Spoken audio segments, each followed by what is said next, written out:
আসসালামু আলাইকুম, welcome to Jara's life channel. Bakery স্টাইলের এরকম চিজি কিমা বান চাইলে আপনারা বাসায় সহজে তৈরি করতে পারবেন। তাই রেসিপিটি পুরোটি দেখার অনুরোধ রইল। চলুন শুরু করা যাক।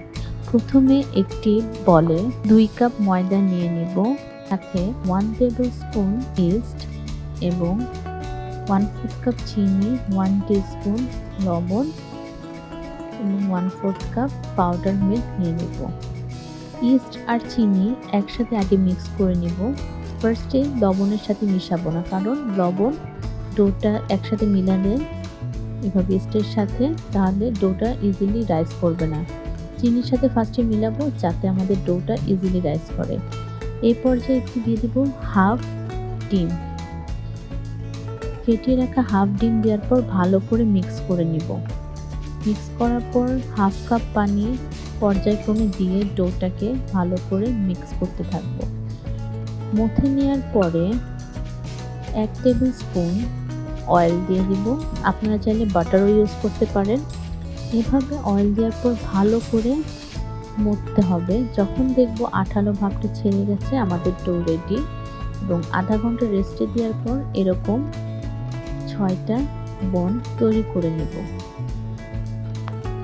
এখন বনের ভিতরে বিফ কিমা ফিলিং এবং একটি চিজ দিয়ে 6টি বন এভাবে তৈরি করে 10 থেকে 15 মিনিটের জন্য রেস্ট দিয়ে দিব, যাতে বনগুলো আরেকটু ফুলে ওঠে।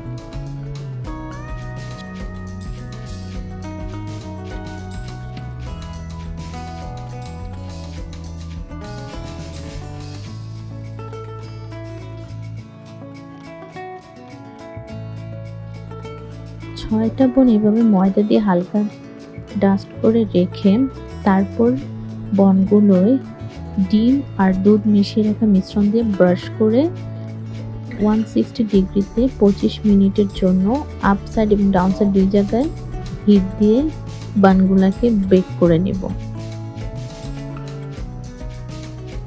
বেক করার পরে দেখতে পাচ্ছেন আমাদের বানগুলো পারফেক্টলি রেডি হয়ে গেছে এবং কতটা সফট হয়েছে। ভিডিওটি ভালো লেগে থাকলে অবশ্যই আমার চ্যানেলটিতে লাইক করবেন এবং ফেসবুক পেজে ফলো করবেন এন্ড সাবস্ক্রাইব করবেন। ধন্যবাদ।